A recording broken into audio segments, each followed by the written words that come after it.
guys, today I will be reviewing a book, Every Last Word by Tamara Island Stone. I read this book sometime last year and I really enjoyed it. I read it on my iPad, so I don't actually have a physical copy with me. Sorry, I can't afford books. I never can afford books. So I'm going to read the synopsis and then get into my review. So, if you could read my mind, you wouldn't be smiling. Samantha McAllister looks just like the rest of the popular girls in her junior class, but hidden beneath the straightened hair and expertly applied makeup is a secret that her friends would never understand. Sam has purely obsessional OCD and is consumed by a stream of dark thoughts and worries that she can't turn off.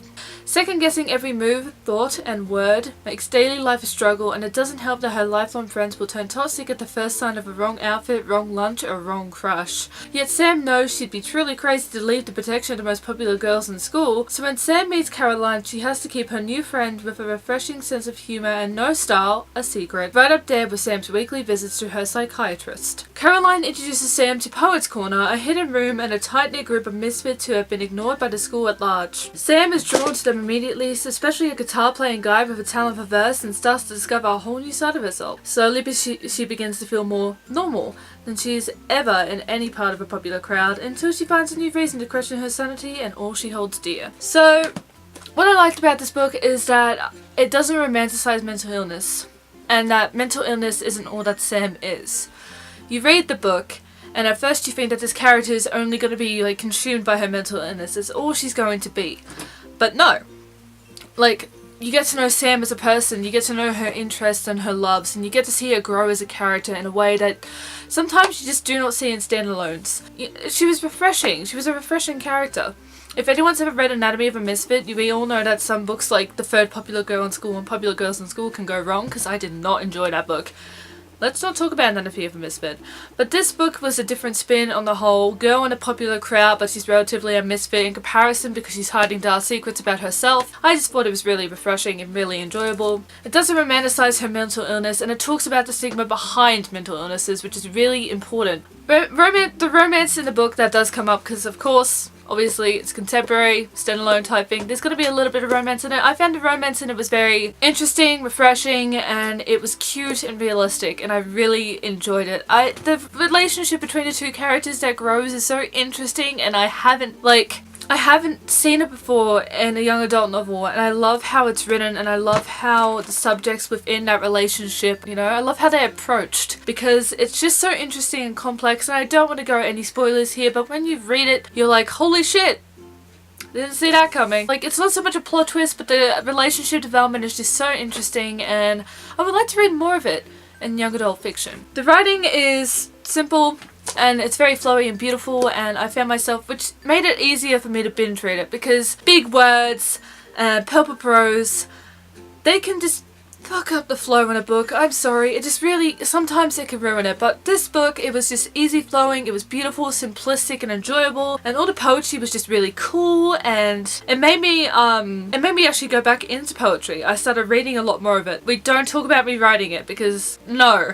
But I got back into reading poetry again. I read a lot of Allen Ginsberg after that book in particular, really enjoyed it, and I enjoyed it even more thinking about these people just talking about poetry. Yes!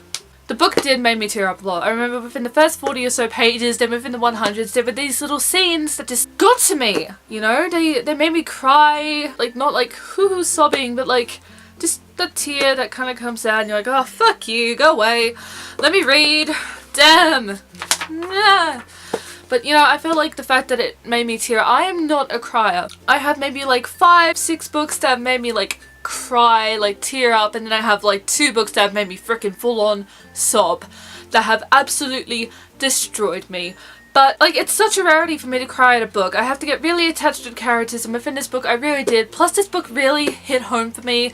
It does touch on the subject of bullying, because there is a character in there that got bullied a lot, and so it touches on that subject, and as a person who got bullied a lot as a child, it was really interesting to read about it and not actually be cringing, because a lot of time in YA fiction it's I was bullied, boo-hoo, cry for me, but this person was yeah, I got bullied.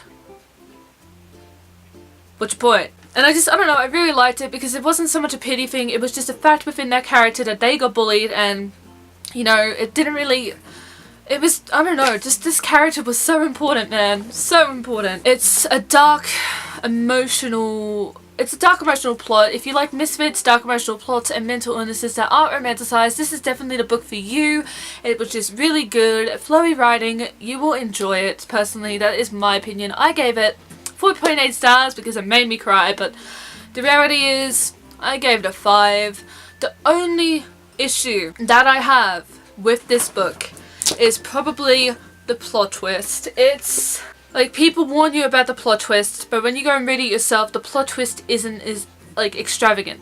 I think the plot twist was really well done and I really enjoyed it, but it wasn't anything new and impressive, but still I really enjoyed it. It was an enjoyable plot twist. It didn't like, its predictability didn't ruin the rest of the book for me. Like, yeah, I knew it was gonna happen because within a certain point in the book you kind of like start questioning whether this plot twist is gonna happen, and then it does. You know, it doesn't ruin the rest of the book for you.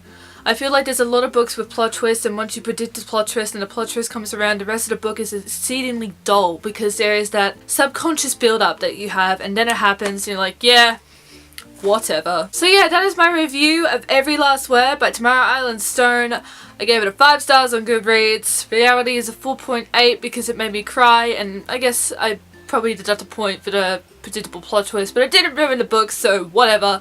If you want to pick it up, I definitely recommend it. It was one of my favourite reads of 2015. It's such a good book, and it's given me another author that I want to read more books from.